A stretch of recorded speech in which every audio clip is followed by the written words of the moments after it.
이번 팩트시트에서 미국 백악관은 민간 우라늄 농축과 핵연료 재처리의 절차를 지지한다고 밝혔습니다.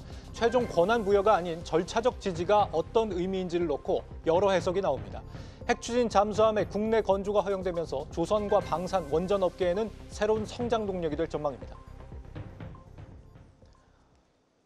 산업부 고영욱 기자와 자세히 알아보겠습니다. 고 기자, 우라늄 농축과 재처리를 지지한다. 이게 어떤 의미입니까, 정확히? 이게 그러니까 한미 무역안보 팩트시트의 문구를 보면 미국의 법적 요건에 따라서 한국의 민간 우라늄 농축과 평화적 목적을 위한 사용 후 핵연료 재처리로 이어지는 과정을 지지한다 이렇게 적혀 있는데요. 네. 법적인 요건은 미국 원자력법 123조를 의미하는 거고요. 이게 이제 한미 원자력 협정의 근거법입니다.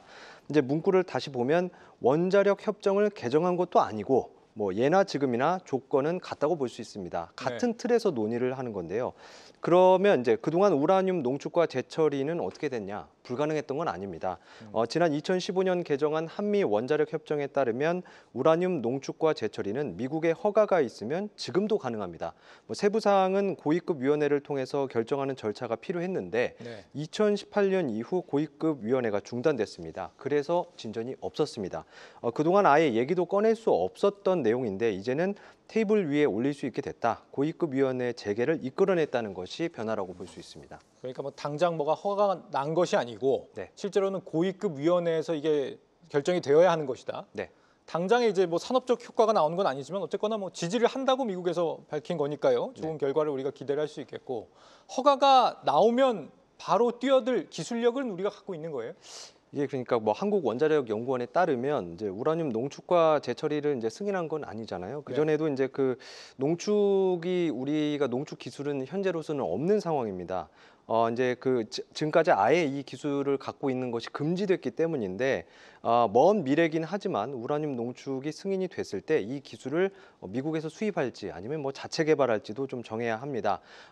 이제 그 과정에도 여러 가지 이제 과제가 좀 산적이 돼 있기는 합니다. 이게 전략 기술인 만큼 한국이 우라늄을 농축하는 것이 타당한지 미국 국무부 등의 다양한 부처의 그 검토와 평가가 필요하고요. 이제 우라늄 농축은 그 가스화시킨 우라늄에서 이제 핵 분열이 잘 되는 우라늄 235를 원심 분리기로 추려내고 이제 농도를 높인 다음에 쉽게 수송할 수 있도록 젤 타입으로 액화시키는 기술입니다. 원자력 연구원은 기술 자체가 대단히 어려운 건 아니지만 누구도 해본 적이 없기 때문에 시간이 얼마나 걸릴지 가늠할 수 없다고 설명을 했습니다. 정범진 경희대 원자력공학과 교수는 현재 한국은 탈원전 정부이기 때문에 농축 기술을 허용할 이유가 없다면서 정치적으로 선언적 이야기만 한 것이라고 평가했습니다. 상당히 좀 냉혹한 평가인데 그런 정부가 굳이 이렇게 협상을 미국과 어렵게 다퉈가면서 할 이유가 또 없지 않겠습니까? 정치적 선언인지 아닌지는 우리가 좀 더 지켜봐야 될 부분인 것 같고요. 핵 추진 잠수함을 국내에서 건조하는 문제, 이거는 이미 진작부터 미국도 허용을 했었다 이렇게 대통령실이 밝히고 있는데 이거 어디서 건조하고 핵연료를 어디서 조달하는지 이런 건 아직 나온 바가 없는 거죠? 네, 맞습니다. 팩트시트 문구를 보면은 현재 미국은 한국이 핵 추진 잠수함을 건조하는 것을 승인했습니다. 다만 이 문구를 계속 보시면 어디에서 핵잠수함을 만들지는 적혀 있지 않습니다. 앞서 이제 지난달 30일 트럼프 미국 대통령은 한국은 미국 필라델피아 조선소에서 핵 추진 잠수함을 건조하게 될 것이라고 이제 SNS에 밝혔는데요.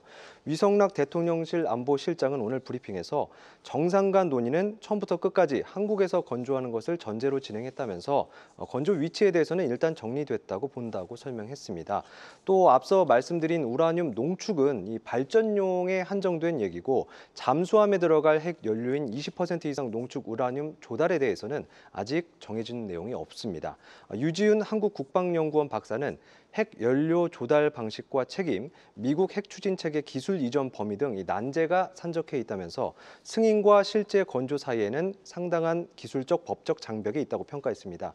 또 팩트시트에는 조선 분야 실무 협의체를 통해서 협력을 진전시키기로 하고 한국 내의 잠재적 미국 선박 건조를 포함한다는 내용이 담겨 있는데요.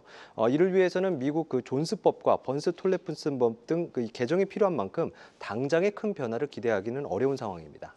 원전과 조선 분야 합의 내용 좀 더 자세히 짚어봤습니다. 고영욱 기자였습니다.